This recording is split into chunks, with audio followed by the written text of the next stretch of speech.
कामयाबी का पहला स्वाद चखने के लिए साहिर को 2 साल तक और इंतजार करना पड़ा, जब उन्हें उस वक्त के महान संगीतकार एस.डी. बर्मन का साथ मिला। बिना किसी रेफरेंस के बर्मन दादा से मिल पाना मुमकिन नहीं था, मगर उसकी परवाह ना करते हुए साहिर उनके सामने जा खड़े हुए। पूरे आत्मविश्वास के साथ खुद को इंट्रोड्यूस किया और अपने आने का मकसद बताया। इत्तेफाक से उन दिनों बर्मन दादा फिल्म नौजवान पर काम कर रहे थे, जिसके लिए उन्हें एक नए गीतकार की तलाश थी, जो साहिर पर आकर खत्म हो गई।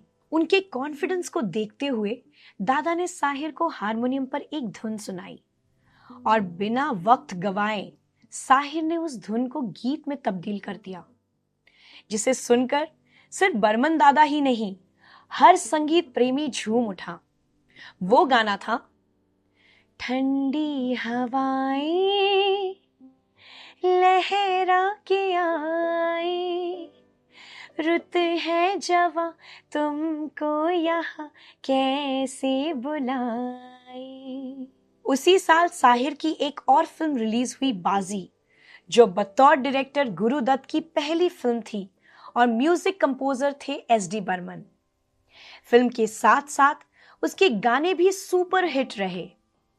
उसी के साथ गीतकारों की जमात में साहिर लुधियानवी का सितारा भी बुलंद हो चला था, जिसमें सबसे बड़ा कंट्रीब्यूशन था इस गाने का, तदबीर से बिगड़ी हुई तकदीर बना ले, अपने पे भरोसा है तो ये दांव लगा ले। साहिर लुधियानवी और एस.डी. बर्मन की जोड़ी लोकप्रियता के शिखर पर पहुंच चुकी थी, जिसके बाद दोनों ने करीब 1.5 दर्जन फिल्मों में एक साथ काम किया, जिनमें से बाजी, जाल, अरमान, देवदास और प्यासा जैसी फिल्में साहिर के करियर के लिए माइलस्टोन साबित हुई। साहिर लुधियानवी की गिनती हिंदी सिनेमा के उन चुनिंदा गीतकारों में होने लगी, जिन्होंने फिल्मी गानों को तुकबंदी से निकालकर शेर व शायरी की ऊंचाइयों तक पहुंचा दिया। जहां तक गीत और संगीत की बात है, हमारी फिल्म इंडस्ट्री में शुरू से ही यह चलन रहा है कि सिचुएशन के मुताबिक म्यूजिक डायरेक्टर पहले अपनी धुन तैयार करता है, फिर उसी तर्ज पर गीतकार गाना लिखता है। लेकिन साहिर पहले ऐसे गीतकार थे जिन्होंने इस ट्रेंड को पीछे छोड़ दिया। उन्होंने अपने ज्यादातर गाने पहले लिखे और बाद में उस पर धुन बनाई गई। कहने का मतलब ये कि साहिर ने हमेशा अपनी शर्तों पर काम किया। खुददारी जैसे उनके रग रग में बसी हुई थी, इसीलिए वो ना तो कभी किसी के दबाव में आए और ना ही किसी के सामने झुके। इसकी एक वजह शायद ये भी रही कि वो फिल्मों में आने से पहले ही काफी मशहूर हो चुके थे। उनकी एक किताब भी छप चुकी थी, तलखिया, जिसे बेहद पसंद किया गया था। साहिर ने अपने जमाने के सभी बड़े से बड़े संगीतकारों के साथ काम किया, एक से बढ़कर एक सुपरहिट गाने भी दिए, लेकिन उन सभी के साथ किसी ना किसी बात पर अक्सर उनका मतभेद हो जाया करता था।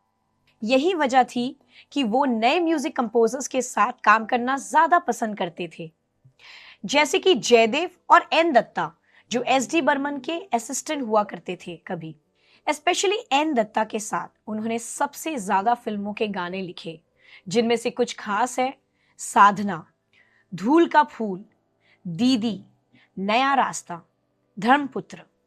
अपने 30 सालों के शानदार और बेहद कामयाब करियर में साहिर ने करीब 125 फिल्मों के लिए गाने लिखे, जिनके जरिए उन्होंने जिंदगी के हर पहलू को टटोला, उन्हें रोशन किया, अपनी भावनाओं को दुनिया के सामने अपने अंदाज में पेश किया, जिन्हें लोगों ने पसंद भी किया और सराहा भी।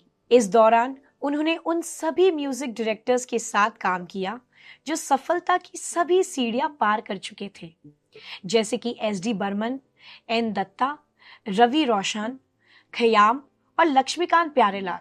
कामयाब कंपोजर्स की इस लिस्ट में 2 और भी बड़े नाम शामिल थे, नौशाद और शंकर जयकिशन, जिन्होंने 1950s और 60s के दरमियान अपनी बेहतरीन धुनों से संगीत की दुनिया में धूम मचा रखी थी। पर जाने क्या बात थी कि साहिर लुधियानवी ने उनके साथ कभी काम नहीं किया।